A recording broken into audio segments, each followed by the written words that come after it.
Jersey. Southeastern Monmouth County in northern New Jersey. Somerset County in northern New Jersey. Northeastern Monmouth County in central New Jersey. Middlesex County in northern New Jersey until 9:30 p.m.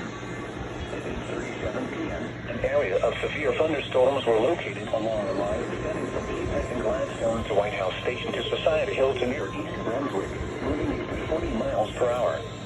Hazard, 60 miles per hour wind gusts and quarter-size hail. Source, radar indicated.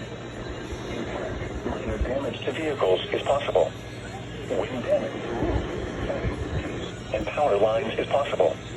Locations impacted include New Brunswick, Perth Amboy, Long Branch, Morristown, Somerville, Sandy Hook, Somerset, Edison, Middletown, Aldridge, East Brunswick, Bridgewater, Sayreville, North Brunswick, Carnegie, Teton Falls, Holdall, Madison, Middlesex, and Red Bank.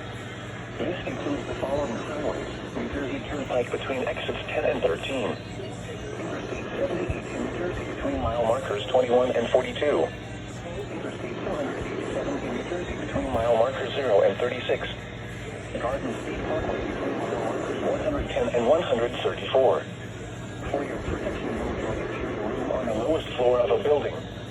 Repeating, a severe thunderstorm warning has been issued until 9:30 p.m. for the following counties: New Jersey, Middlesex, Monmouth, Morris, and Somerset.